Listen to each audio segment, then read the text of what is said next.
Welcome to the Deep Dive. We're the show that cuts through the noise, getting straight to the core insights from the material you send us. And today we're diving deep into something, well, something that affects every single one of us, physical activity. But maybe not in the way you usually think about it. Here's something to kick us off. It kind of reframes how we often see health. Did you know physical inactivity?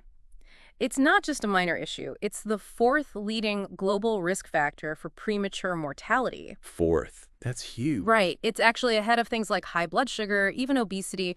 We're talking about around 3.5 million deaths a year linked to this. And the economic hit is staggering, too. Conservatively, you're looking at least 67 billion US dollars annually, globally. Those numbers are just wow. They absolutely are. And when you think about that human cost, the economic burden, and then realize it often gets less airtime than other risk factors, you really start to see how fundamental movement is, not just for individuals, but for our collective well-being.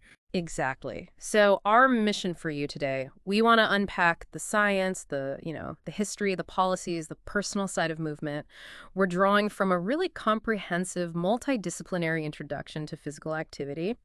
It's edited by Nick Draper and Gareth Stratton. Real experts here. Backgrounds in physical education, research on kids, maturation, activity. A solid foundation for this discussion. Definitely. So we'll look at how activity impacts, well, pretty much every system in your body, how we measure it, how it gets prescribed, promoted. And even the surprising social and historical angles, too. Yep. Get ready to maybe rethink how you approach getting active. Okay, let's unpack this, starting with the big why. Why is movement, or, the lack of it, such a massive global health challenge? Well, like you said, physical inactivity, sedentary behavior, it's unequivocally a major public health problem. The evidence is just overwhelming. Higher levels of physical activity, they significantly lower your risk for 5 big non-communicable diseases. We're talking breast cancer, colon cancer, diabetes, coronary artery disease, and ischemic stroke. That's a powerful list. So for our listeners, what kind of activity levels are we talking about here to see those kinds of big risk reductions? Give us a sense of scale. Right. So what's fascinating is the level of protection you can get, the really substantial risk reduction. That's seen with activity levels up around 3,000 to 3,600 MET minutes per week. Okay, MET minutes. Can you break that down a bit? Sure. Think of a MET minute as a way to measure the energy cost of what you're doing. One MET is basically your resting energy use. So a MET minute combines intensity and time. To put it in perspective, the World Health Organization recommends about 600 MET minutes a week. That's roughly, say, 150 minutes of brisk walking. Got it. So 600 is the baseline recommendation. Exactly. But these studies show major benefits going way beyond that, like 5 to 6 times that baseline amount, up to that 3,000, 3,600 range. And for people who are highly active, think 8,000 MET minutes or more per week, compared even to those doing less than the recommended amount they saw on average. 28% lower risk for diabetes. 26% lower for ischemic stroke, 25% for coronary artery disease, 21% for colon cancer, and 14% lower risk for breast cancer. Those are significant drops. It really hammers home the power of, consistent movement. And this next point, this really challenges something we hear all the time, the focus on body weight, on BMI. But the sources we looked at point to something, well, even more critical. Yeah, this is often a real game changer for people's perspective. Cardiorespiratory fitness, your CRF. Basically, how well your heart and lungs deliver oxygen when you're working hard. It turns out CRF is actually a stronger predictor of mortality than your BMI. Stronger? Really? Yes. And get this, people who are unfit, they have twice the risk of early mortality. Doesn't matter what their BMI is. Twice the risk, regardless of weight. Exactly. Yeah. And maybe even more surprising, overweight or obese individuals who have good CRF, their premature mortality risk is pretty much the same as normal weight people who are also fit. Okay, that is a huge aha moment right there. Right. It means focusing on improving your fitness, your engine basically, is incredibly beneficial, even if the number on the scale doesn't budge much. Precisely. It shifts the focus from just weight loss, which can be, let's face it, a frustrating goal for many, to improving your underlying health and how your body actually functions. Yeah. It's about capacity, not just mass. Totally reframes the conversation. And it doesn't stop at mortality, does it? What about other benefits? Mental health comes up a lot. Well, absolutely. Exercise is a powerful tool for mental well-being. Studies show it's moderately more effective than doing nothing for reducing symptoms of depression. In fact, its effectiveness is often comparable to psychological therapies or even some medications. Comparable to therapy or meds, that's huge. It is. And it also helps reduce anxiety and, just generally increases positive feelings, your positive affect. So it's not just about preventing the bad stuff, it's actively promoting the good stuff mentally. What about chronic conditions? Things like arthritis. Yeah, for conditions like arthritis, exercise can significantly improve function, make daily activities easier. For osteoporosis, it helps increase bone mineral density, which is crucial for preventing fractures. And especially important for older adults, it reduces the risk of falling, which, as we know, can have really devastating consequences. Definitely. Any other key physiological wins? Sure. We also see improvements in high blood pressure, better insulin sensitivity, which is key for preventing or managing diabetes, and it can help reduce that dangerous visceral fat around your organs. Plus, it can even support long-term efforts to quit smoking. It's all interconnected. It really is. Okay, so we firmly established the why. Let's get into the what. What's actually happening inside us when we, get moving? Give us the tour. Okay, so imagine you decide to, say, go for a run. It all starts in your brain, your central nervous system. It sends signals down the spinal cord, out through your peripheral The nerves. body's command center firing up. Exactly. These nerve impulses tell specific muscles to contract. The muscles pull on your bones via tendons, and boom, you're moving. Simple on the surface, but complex underneath. Very. And almost immediately, other systems jump in. Your cardiovascular system, heart and blood vessels, your heart pumps faster, harder, pushing more oxygen-rich blood to those working muscles. Right, gotta get the fuel there. Yep. Your respiratory system, your lungs, increase breathing rate and depth to bring in more oxygen and get rid of the carbon dioxide waste product. And then you've got the endocrine system releasing hormones like insulin and glucagon to manage blood sugar and mobilize energy stores. It's like this incredibly coordinated symphony. All 11 body systems are involved in some way. A symphony, I like that. Okay, let's talk energy. How does the body manage fuel during and after exercise? It's not just flicking a switch, is it? Not at all. The basic idea is energy balance, right? Your energy stores equaled energy intake minus energy expenditure. Expenditure includes your baseline metabolism, BMR, digesting food, and then activity. If expenditure stays low and intake doesn't match, well, body mass tends to go up, along with the health risks. Makes sense. During exercise itself, especially at the start, there's often an oxygen deficit. Your body needs energy now, so it taps into quick anaerobic sources before your aerobic system, which uses oxygen, fully ramps up. Okay, so there's a lag. A slight one, yeah.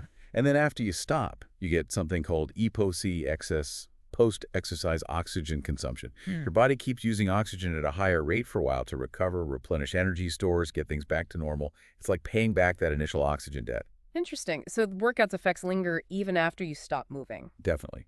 And if you make activity a regular habit, your body makes incredible long-term adaptations.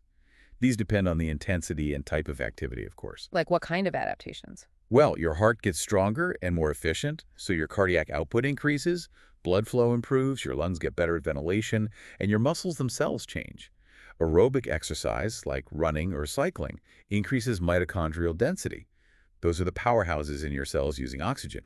Resistance training builds muscle mass and strength. So use it or lose it really applies here. Absolutely. On the flip side, prolonged inactivity, like bed rest, the effects are stark and negative. You see decreases in muscle mass, strength, bone density, even how well the heart contracts. It really underlines how much we're designed for movement. Yeah, that's a pretty clear picture. Now, let's pivot slightly to immunity and oxidative stress. There's this fascinating J-curve idea related to exercise and getting sick. Yes, the J-curve. It's a really neat model. Basically, it shows how exercise intensity affects your risk of infection, like upper respiratory tract infections. Okay, so what does the J look like? Imagine a graph. On the bottom axis, you have exercise load from none to extreme. On the vertical axis, you have infection risk. People who are sedentary have an average risk. As you start doing moderate intensity exercise regularly, your risk actually drops below average. Your immune system gets a boost. Okay, so moderate is good, the bottom of the J. Exactly. But then as you get into very high intensity, prolonged, strenuous exercise, think overtraining or extreme endurance events, the risk curves back up, sometimes even higher than the sedentary group. Huh. So too little is not great, but too much can also be detrimental to your immune system. Precisely. It highlights that balance is key. Moderate activity seems to be the sweet spot for immune resilience. And does this tie into the concept of hormesis? I've heard that term. It does, yeah. Hormesis is this idea of a dose-response relationship Yeah. where a low dose of a stressor is actually beneficial, like a vaccine, right? A tiny controlled exposure makes the system stronger. Okay, so exercise is like a beneficial stressor in the right dose? Exactly. Moderate exercise acts as that beneficial stress. It stimulates your body to upregulate its own antioxidant defenses, Yeah. making you better at handling oxidative stress damage from free radicals. Right. But too little stress, inactivity, or too much stress, chronic overtraining, can overwhelm those defenses, leading to negative effects, increased oxidative stress. It's all about finding that beneficial dose. And that makes a lot of sense. Okay, so knowing the why and the what, how do we actually put this into practice, the how-to? Measuring activity seems like the first step, but you mentioned it's tricky. It really is a spectrum. You've got lab methods like doubly labeled water, super accurate for energy expenditure, but expensive and complex, not practical for everyday use. Right, not something you do at home. No.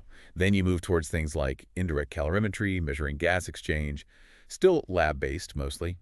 So what about wearable tech, the stuff people actually use? Yeah, that's where objective measures come in. Yeah. Accelerometers like in your smartwatch or fitness tracker are common now. They measure movement.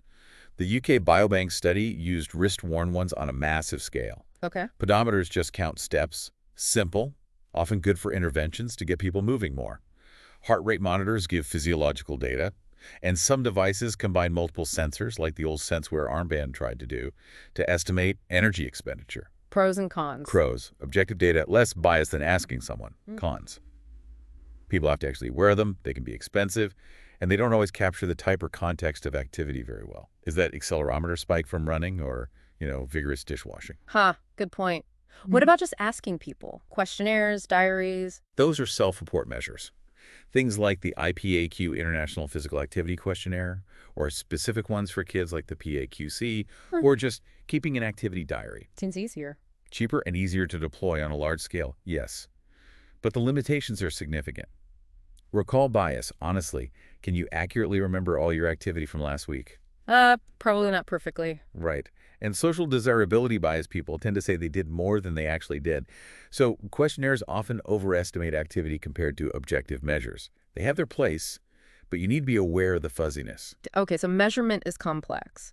Once we have some idea of activity levels, how do we go about prescribing it? It can't be one size fits all. Absolutely not. Proper physical activity prescription is, it's systematic, it's individualized. It really starts with goal setting. Okay. And we talk about SMART goals. You've probably heard this acronym: specific, measurable, achievable, relevant, time-bound. Right. SMART goals. So not just, I want to exercise more, but I will walk briskly for 30 minutes, 5 days a week, starting next Monday. That's specific, measurable, hopefully achievable, and relevant, and it's time-bound. Much clearer. What's next after the goal? A needs analysis. Who is this person? Are they an athlete training for something specific? Someone sedentary just starting out? Do they have injuries, health conditions? You tailor the plan. Makes sense. Tailoring it. Then, often, a fitness assessment. Why test? Well, to get a baseline, see where they're starting, to track progress later on, that's hugely motivating, and just to understand their current capacity. Regular testing, maybe every, say, 6-8 weeks, lets you see the changes. And safety is key here, I assume. Always. Informed consent, explaining the tests, minimizing risks, that's paramount. And the actual prescription often uses the FITT principle, right? Can you break that down? Yes, FITT is a great framework. Yeah. FITTF is for frequency. How often? Maybe 3-5 days a week, depending on the goal and intensity. Is for intensity. How hard? We can measure this relatively, like using the rating of perceived exertion scale. How hard does it feel on a scale of, say, 6 to 20? Or using MATs. Or even just physical descriptors, like for moderate intensity, you should be able to talk, but not sing. Okay, the talk test. Yeah. T is for time or duration, how long each session, often aiming for at least 30 minutes for cardio benefits. And the final T is for type, what kind of activity. Needs to match the goal. Aerobic activities using large muscle groups for cardiorespiratory fitness. Resistance training with moderate to heavy loads for strength. Flexibility exercises for range of motion. Got it. FITT. And major bodies like the American College of Sports Medicine, ACSM, they provide concrete recommendations based on this. They do. Their guidelines for adults generally recommend aiming for at least 150 minutes of moderate intensity or 75 minutes of vigorous intensity aerobic activity per week, or a combination. So the 150 minutes number we often hear. Yes, often broken down as 30 minutes, 5 days a week. Plus, they strongly recommend muscle-strengthening activities involving all major muscle groups on 2 or more days per week. And flexibility exercises, also, at least 2 days per week. For older adults, they add neuromotor exercises, things focusing on balance, agility, coordination, 2 to 3 days per week to help prevent falls. It's a really comprehensive picture of a healthy activity profile. It really is. Okay, so we know how to measure and prescribe it. How do we actually promote it effectively on a bigger scale, get communities moving? That's the million-dollar question, isn't it? Well, evidence suggests that multi-component community-wide campaigns can work. These aren't just posters. They integrate mass media messages with things like creating supportive social networks, changing the physical environment to make activity easier, offering programs. Like real-world examples. Yeah, Brazil's Agita Mundo, Agita São Paulo originally is a classic example. Or New Zealand's Push Play campaign. They used multiple channels over time. What about schools? Seems like a key place. Hugely important. And there were successes there too. Again, in New Zealand, Project Energize was a great example. It was a through-school program focused on both nutrition and physical activity. They used dedicated coordinators, working with the whole school community. And they actually showed success in lowering obesity rates, reducing BMI, and increasing kids' fitness levels. So it can be done effectively within schools. That's encouraging. And families. Family-based interventions show promise too, like the Active Families Club concept. But the big challenge there, often, is long-term adherence. Getting families started is one thing. Keeping them engaged over months or years needs ongoing support systems. Right, sustainability is key. And technology. Everyone's got a tracker these days. Tech is definitely playing a bigger role. Mobile health phones, trackers, apps, tablet, they can deliver personalized advice, track progress, send reminders. The evidence suggests they can lead to small but statistically significant increases in physical activity. It's a tool with potential, for sure. Okay, that brings us nicely to our deeper dive segment. Let's zoom out and look at the context. Physical activity isn't just a 21st century health trend, is it? It has deep historical roots. Oh, absolutely not. Our relationship with movement goes way, way back. For prehistoric hunter-gatherers, physical activity wasn't exercise, it was simply life. It was necessary for survival hunting, gathering food, escaping danger. Being sedentary wasn't really an option. Right, necessity, not choice. Then you jump forward to ancient Greece. Thinkers like Hippocrates recognized the health connection. He wrote about using body parts in moderation through exercise to keep them healthy and well-developed. The Romans, too, physicians like Galen, advocated moderate activity for health, though they also noted, peak fitness was often tied to military readiness. So even back then, there was an understanding of its benefits. Did that continue? It waxed and waned. During the Dark Ages, that focus perhaps declined a bit. But then the Renaissance saw a revival of interest in the human body, in classical ideals. Physical education started appearing in some progressive schools, linking physical well-being to intellectual development. Interesting. But then things changed dramatically. Yeah, the Industrial Revolution was a huge turning point. Work moved indoors, became more specialized, often sedentary. Mechanized transport reduced the need for walking. This led to widespread cultural shifts towards less active lifestyles for large parts of the population. And that set the stage for the 20th century research that really quantified the risks of this shift, the pioneers you mentioned. Exactly. That's when the science really kicked in. You had Jeremy Morris with the London bus study in the 50s showing conductors walking the decks had far fewer heart attacks than the drivers sitting all day. A landmark study. Right, the bus drivers. Yeah. Classic. Then Ralph Paffenbarger, with huge studies like the Longshoreman and the Harvard Alumni Study, rigorously linked inactivity to higher risks of heart attack and earlier death. And Stephen Blair, through the Aerobic Center longitudinal study, powerfully demonstrated that fitness level, not just activity, was strongly protective against dying early, mainly by reducing cardiovascular disease and cancer deaths. These guys really laid the groundwork for everything we know now about the health impact. Incredible foundational work. So thinking about today, how does physical activity look different across the lifespan, starting with kids and teens? For young people, activity is crucial for growth and development.